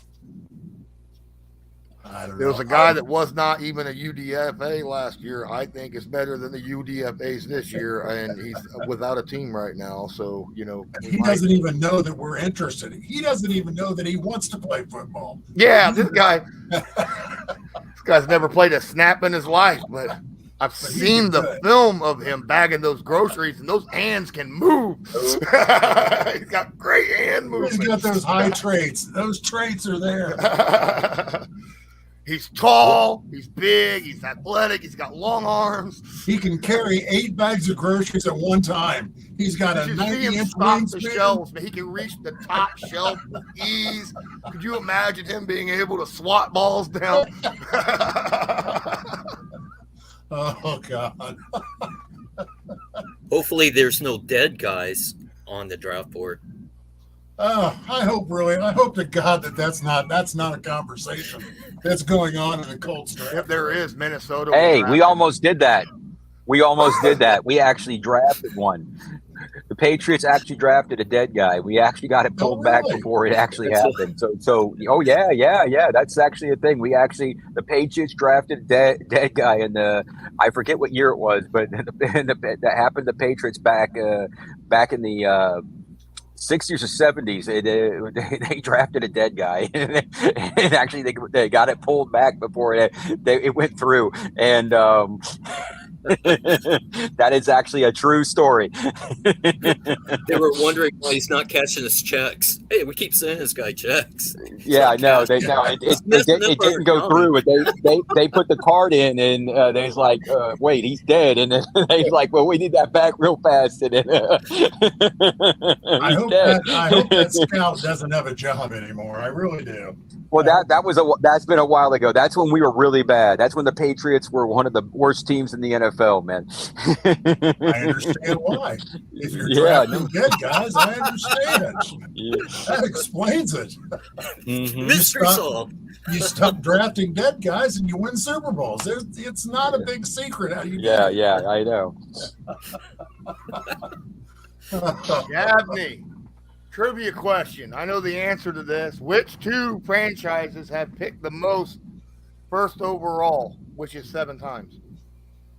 I actually read this article not long ago. I'm going to say one of Cleveland Browns. Cleveland's one. Nope. Yep, Cleveland's one. No. San Diego. I'm talking about the Chargers when they were in San Diego. That's got to be one. Nope. Number 1 have picked first overall 7 times. I'll tell you what. Is this in a row? No. The Jets. Oh, Jets. Oh, definitely. Oh, yeah, I would. Nope. No. Nope. The Jets. Huh. Oh, Dallas, when you got all those picks from Minnesota. Nope. Ah! You guys want the answer? It's not the Colts. Yeah. Lay it out. The Indianapolis Colts and the Rams. Okay. Wow. Is it in a row? Is it in a row, Lawrence? No, it's just total ever. The Colts and the Rams have had the most number 1 overall picks in draft history. Really? Yeah. What about they were second round picks. They were second round picks. Not all first round picks that they had with the quarterbacks. It's just the number 1 overall pick of a draft. Right. Okay. So some of those were second round picks that they had when they were quarterbacks. That's what we're getting. They weren't. It was 10 years that they had at quarterbacks. Most of the. We're not talking Indianapolis. We're just saying Colts, Rams. Mm-hmm. Right. Those 2 teams. Yeah, because 1955, the Colts picked first, got Alan Amici. I was going to say, since they've been in Indy, we picked number 1 Jeff George. We picked number 1 Peyton Manning. Picked number 1 Andrew Luck. And well, you had the year we got was it Steve Edmond and Corey? Yeah, Steve Edmond. I couldn't remember his name. They were 1 and 2. We had the first 2 picks of the draft. Yeah. And of course Elway. Yep. That's as far as I go back. That's as far as I go back. Yeah, I George couldn't. Shaw, Bubba Smith. Bubba Smith. You had Bubba really? Smith? Yeah, Bubba. In 58? What was that? 58 when he came in? 67. No. Bubba came in 68. 67. Oh, he was Bubba Smith. wasn't on that 58 championship team. No, I thought he was. No. He George Shaw was in Super Bowl 5 55. championship team. But his first season, he was a rookie when they played the Jets in the Super Bowl. Ursay Yeah, owned thank the you, Rams Dabney. and the That was a Colts? great trivia question. Oh, well. That is a good trivia question. Yeah, because people be doing what I do because they were thinking about all the Cleveland Brown picks, but it's not first round. Did Ursay own the Rams at the same time? Not at the same time. No, I don't think so. Ursay didn't own the Rams long enough. It was a pretty quick flip between. See that Joe Thomas was the one that did all that, made all that arrangement to get, because Kara Rosenblum. I bet Cleveland's up there though. He wanted out of Baltimore. Irsay was able to pick up the Rams and trade with Rosenblum. So Irsay ended up owning the Colts. Rosenblum ended up going out to the coast and going out to the West Coast. He wanted out of Baltimore. So here's a opinion question. Okay. With the impending sell of the Washington Commanders on the horizon, Oh, I heard about this. which NFL owner will be under the microscope next? Oh, NFL team, basically? Well, Miami, but I can't think of the guy's name. He's already under the microscope for. Well, I'm saying which one will be the most under microscope, because obviously, I would say I'm with Doc. I think the Dolphins will also. I agree with you. I can't remember his name after though. what happened With Flores all and the then stuff that came out last Brady. year. Who's the, Yeah. What's that owner's name? What the hell is his York name? something. Who's the No, owner that's of the Miami the Dolphins? 49ers. Jed York and all that's 49ers. Yeah. Stephen Ross, is it? Ross, that's it. Ross. Yep. He owns the Dolphins. Well, he's the majority owner, is he not? Because then there are other owners also. He's the majority owner.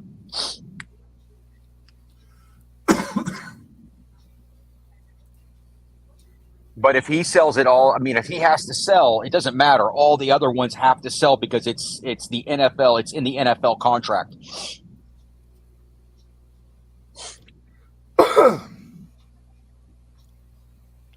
I don't know. I don't know who's going to be under the most scrutiny. I'm trying to think of any other teams that have been like terrible, just bad owner, and it's just Arizona. like Doc said, Miami's been Arizona. a really bad team. Arizona is, I mean, they've got Arizona does come to players. mind. They've got bad facilities. They've got bad, their No, players. actually, Arizona has a nice facility. No, as far as their workout facilities and Actually, I've heard Arizona's facility is really nice. It's brand new. the players have complained about it. Really? Remember they came out with that survey this year where the players. Oh, was it bad? I thought that was the one that was. It was. And it was really? voted, and that survey was voted on by the players. Yeah, and it was Okay. horrible. All right. It was horrible. Okay. Who had the nice one then? Who had the really, really nice one? Well, In it had to be Arizona. Vegas, right? Oh yeah, Vegas is Vegas. brand new. Yeah, could Yeah, be. and then throw the Los Angeles. teams Well, in yeah, there, I too. mean they got roulette tables sitting in there. They're like Indianapolis has got bean bags and shit, and Vegas has got roulette tables and freaking blackjack tables. Yeah, we got cornhole and I still, come to the I Colts still and play wanna know- cornhole. I still want to know how they pulled that together and they call it cornhole. My God, man. Yeah, Chargers. Crap. sounds like a Chargers have got a brand new okay, stadium. Never mind. Ooh. No, I think they're talking about which team will be under the microscope. Like, Chargers. Just because they got a new stadium doesn't mean that Oh, that's true. They under scrutiny. Yeah, because the Rams are there too. Just because the thing they would have a that's a good point. I don't know. Who do you think? There's different. Who do you? I think it's the Dolphins. The Dolphins. I think it's the Dolphins. I'm with Doc. I agree with Doc. I think the Dolphins are under the most scrutiny because they've had the thing about the cheating and the way they're taking care of their quarterback's gotten like 4 concussions this last year, and they're not. They haven't even told the coach to tank. Told the coach to talk to Tom Brady. Yeah. Talk to Tom Brady to do this. They're still not even upgrading the offensive line even after the 4 concussions. They're not even upgrading the offense. Not even one guy. This draft, so. True. You are correct. Well, you see that? Did you see that interview today or yesterday? They're still talking to Tom Brady. They're trying. Oh, I know they are. They're trying to bring him in, but Tom Brady, Tom Brady Tom didn't said say no, thank you. No, he did not. Tom Brady said no, thank you.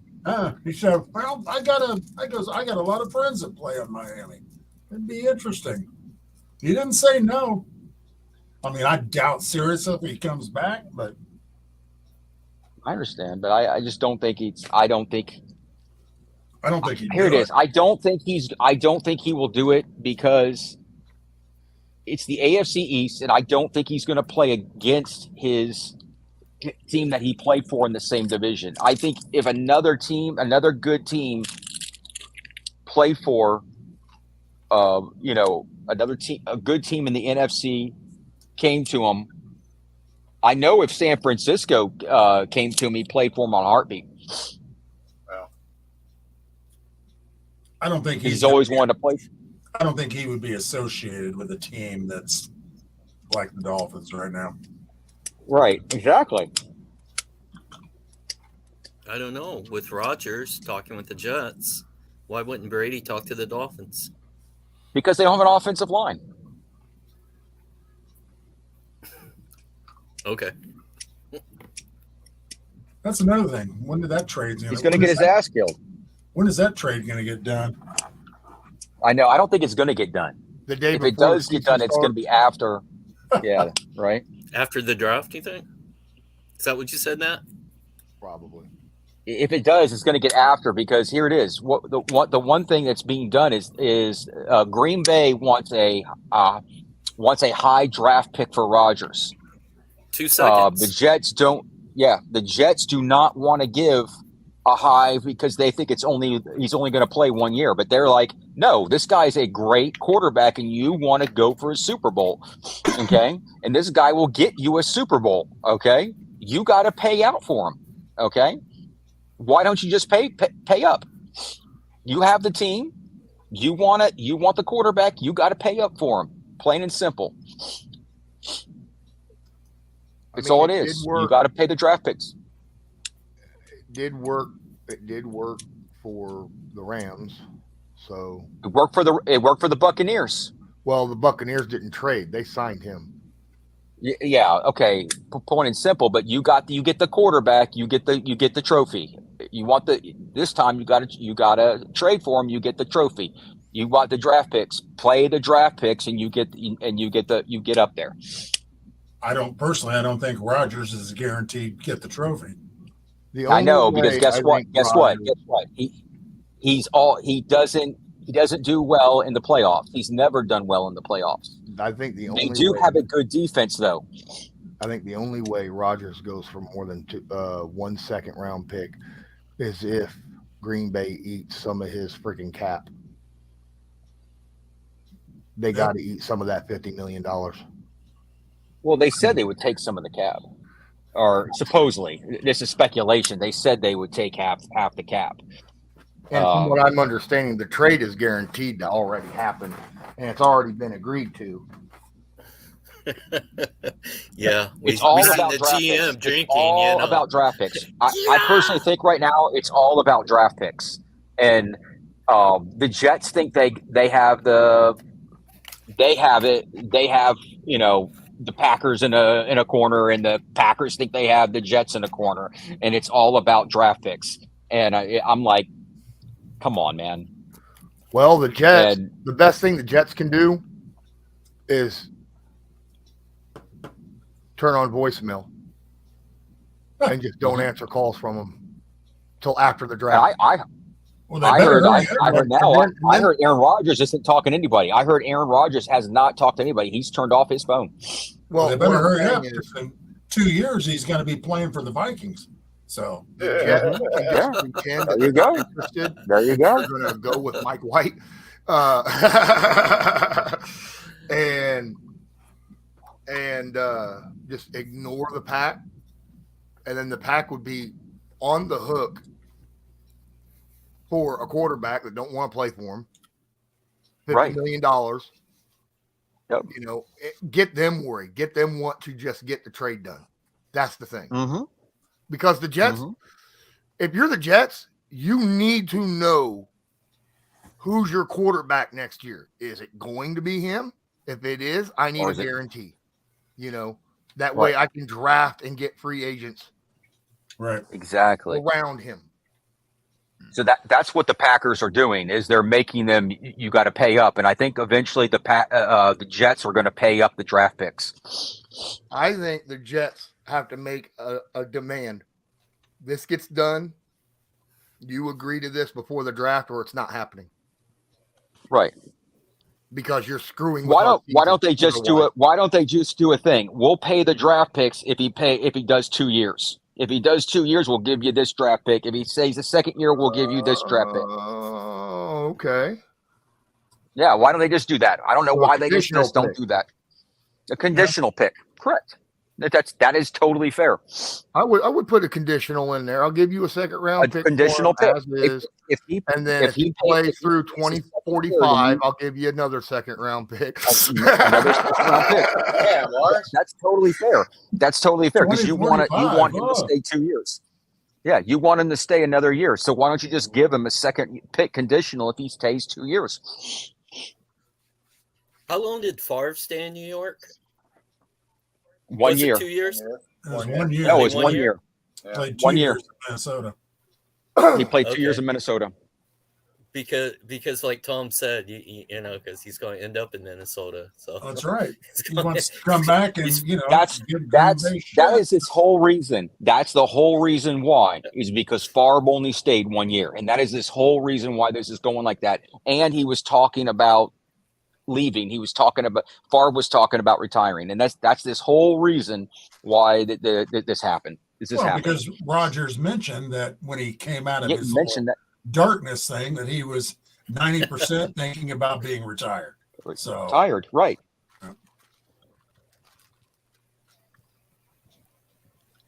I don't care. I don't like the Jets anyway, so it doesn't matter. I don't either. And this doesn't make them Super Bowl champions like they say this will. Okay. They got a damn good defense. Yeah, they do. No, they do. They do. They totally do. They got to go through the Bills. They got to go through the Patriots, and they got to go through the Dolphins. So it's not an easy road. AFC stacked. Yeah, and they got to go through the AFC. They got to also play Kansas City this year. Well, see, that's the thing. Rodgers, to me, he did not play that great last year. He didn't play. I mean, he wasn't like the Aaron Rodgers of old.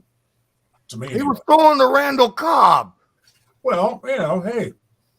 I mean, Randall Cobb was great 25 years ago. I think they got to play Kansas City. I don't know if it's just us. Randall Cobb was doing great when Favre was throwing at him. I mean, well, next year. Green Bay should have kept Devontae. That's for sure. Mm-hmm. That was a joke, Matt. Randall Cobb has not played that long, but he is old. Close. Yeah, right. Close. Randall Cobb is not the receiver last Oh year. yeah. But Cobb is not the best one on the best receiver on the Jets. There, what's his name is the best No, on the Green Bay. 1,000-yard receiver. I On said the he was Packers. the On best Green Bay. on Green Bay Right, last year. right. Which is sad, You know, Right. They got what's his name, who was the best receiver now is on the Jets. That was on the Green Bay. Is it Lazard? Yeah, Alan Lazard. Alan Lazard. Yep. I don't know why the Jets must be on a full rebuild. Lazard is No, I know he's not. Lazard and Right. MVS He's not are a. very He's similar. not a. Yeah, he's not a 1,000-yard receiver. He's not a number one receiver thing yet. But at least he's a good receiver. But on the Jets, the Jets do have a 1,000-yard receiver. Oh yeah. It's almost like they've got weapons and they got a good offensive mind over there at coach. So yeah. Oh, they always have offensive coordinator, not defensive, not the head coach because he's defensive. Right. The coach is a defensive. The coach is defensive coach. Right. So. Right. Well, yeah, he used to work with Rodgers. Mm-hmm. So. Okay, gentlemen, I need to call it a night tonight. Okay, I understand we'll probably be killing it in the next 10, 15 minutes anyhow, but appreciate you hanging with us, Jack. Hey, man. Oh, hell, look, it wasn't until like 6:59 when I didn't get an email that I realized, oh, that's right, we moved it to Thursday. Yesterday? Yeah, because I had a buddy of mine, he wanted me to come over for dinner. And I said, well, I got this. They and I'm sitting there, I'm waiting for the email. I'm waiting for wait a minute, I didn't get the email that he usually sends out 5 or 6 hours before the show, and then the one he does about an hour, half hour. I didn't say that, Jack. He did the exact same thing. He DM'd me on Twitter. Oh, Mike is left. I thought he was going to hang with us until the last 10, 15 minutes. Yeah, I got some things I need to go take care of, so I'm going to scoot. We will see you guys next Thursday. Next Thursday's draft day, isn't it? It's draft day, yeah. Well, it's draft night, man. Understand, Patreon members will be welcome to sit here and do reactions with me. I will drop it. I'll be here. I'll definitely be here next week. I already told you. I will. No, I just got a couple things I need to do, so I need to kind of get out of here a little bit early tonight. So that's what I understand. We all have real lives to deal with. Oh, he's back. Oh, there he is. There he is. He just up. Yeah, it is what it is. I got a real life. Tokyo internet, isn't it? Well, I had some Tokyo background programs running.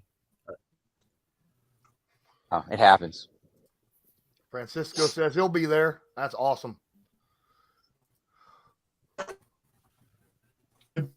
Could be a bad night. Where's I don't know. I might throw something at my camera. Looks like Tom's internet is acting a little funny. Yeah. Yeah, we're good. Basil, we will be doing a live draft reaction on draft night, day 1 and day 2. I don't know about day 3. I may pop out. Yeah, day 3 is kind of. I may pop out for a short time right before the Buffalo Bills pick because you don't care about the Bills. Well, I know you don't, but because I've been doing this, I've made a lot of friends.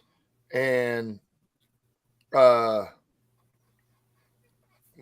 of the guys reached out to me from Buffalo Fanatics and asked if I wanted to join them during their picks. And I thought, as long as it's not around the Colts, because obviously I need to be here for the Colts, but I might pop out for 10, 15 minutes during the Bills pick. Oh, no, they had a good team. We sucked last year, so you're fine. Well, yeah, there's Is Loyalist going to be here next Thursday?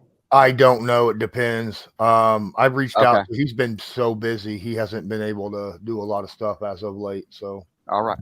Okay. But we can still watch because we're already in and watching, correct? Yeah. As long as somebody's in here, the stream will continue to run. So okay.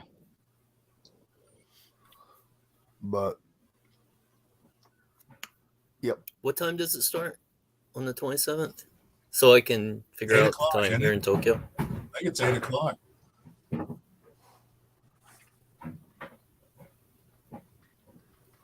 So that's 6 What o'clock time in does the the morning. NFL I'll have draft that. start? Eastern. So the exact same time we normally 8 run. p.m. Yeah. Yep. Yeah, it's 8 p.m. Yep. The exact same time we run our Patreon shows. So Okay. So no, that would be 10 o'clock. Okay. That'd and be 10 there's I o'clock think in the what morning 15 here. minutes for the first round per pick is the limit. Per pick. Yep. Yep. So Yeah, the the Colts will be first draft is picking within 15 the minutes. first 25 minutes or first hour. First hour. Yeah. So they'll be picking around. They'll be was picking gonna around say, 9 o'clock. Are we making that trade with Houston or what? What's going on here? We trading up to number 2? I think the first picks will go pretty quick. Yeah. I think the first picks will be gone pretty darn quick. You know, the first pick will be gone very quickly. The second pick, you'll be listed. The only thing is it depends upon trades. You know, that's somebody wants to why come some up with teams Houston. might hold back and use their full 15 minutes Yeah. if they're trying. Come on. You know the first pick is going to take all the 15 minutes. Come on, man. I You guess know it's- they always squeeze Joey out says it's 10 that minutes. So they squeeze that lemon dry. Joey says 10 minutes. So if it's 10 minutes still, Yeah. 10 minutes. It's going to take like 10 minutes. They want to squeeze that lemon dry. You know the Arizona pick, that third pick, that's 10 minutes. They're Yeah. They are, man. They are. They're going to want to try and maybe get a pick out of it. Oh, yeah. A trade out of it. Yep. It's quite possible. Mm-hmm. But And they won't do it before draft night. They won't. They're not going to want to move down that far. The Cardinals won't move down too far because they want to get a good. Well, that's would be an easy trade up for us. I mean, I wouldn't think we would have to give them that much for them to drop down one spot. I wouldn't give more than a second round pick for the Cardinals pick. That's probably what they're going to want is a second round. Next year's second round. Yeah, next year's at that. Yeah, Yeah, next year. Yeah. I think they'll take a next year second round for it. it's because it doesn't affect who they would pick at all. Nope. They're going to get the same player regardless if they're at 3 or 4. Mm-hmm. It depends on who's on the board, who was 1 and 2. I mean, Even if Houston takes the defense guy, I mean, it's still the same person, whether they're at 3 or 4. You're breaking up real bad, Tom. I'm sorry. That's weird. Yeah, I've never seen him break up before. I thought it was me. No, No, it's him. breaking up You're pretty fine. bad. He's been kind of breaking up off and on all day since we started. Bro. Kind of going through flashes with your internet there, bud. When you get off tonight or later, reset your router and your modem.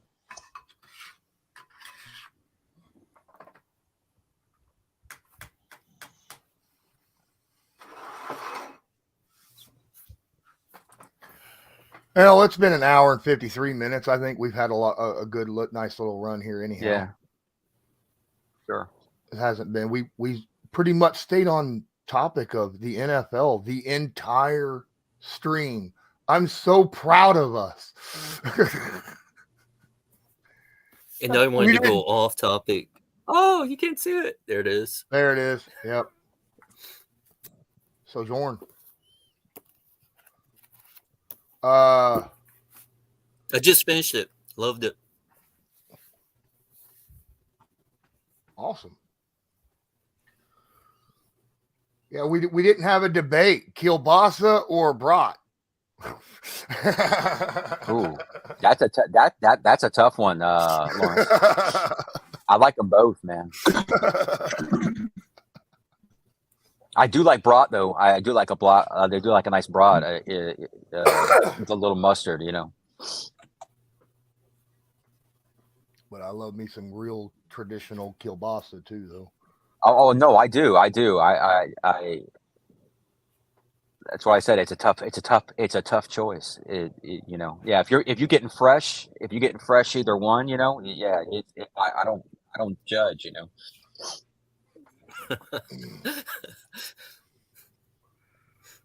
But I just had to throw that in there, just like Doc did, just to be like, okay, this wasn't 100%. Keep Right. the 100%, thing going where every stream we go off topic for just a second at least. Right. Exactly. For Oh, everybody else andouille. who He said doesn't know, he likes andouille. I love andouille. I love that spicy andouille. Yeah. I don't even know what the hell that Yeah, is. but why not andouille? Oh, it's Louisiana, man. That's a nice Louisiana sausage, man. for people that don't know, Lawrence and I both have an interest in this series. I'm just getting into it, and so this is the 6th book of the series that I've read, and so that's why I threw it in there. Yeah, the Drit series is really, really good. It's long. It's like 30 some books, but it's really 30 books. Wow. So far, he's still writing too. So he's been in talks with like big names about doing movies and TV shows on it. So, oh, nice. TV shows would be good. Yeah. He said, as long as it doesn't go the route of the Rings of Power did. Mm-hmm. They ruined that. I know. I don't like it. I don't like anything getting ruined. You got to get the right guys, people to do it. I think I'm going to jump off here. I think I've had we've Doc, talked stay on for a minute. a lot about stuff. Those of you watching on YouTube, appreciate each and every one of you, and comments and your opinions and questions and stuff. Thank you so much. For those of you out there, as usual, have a good one.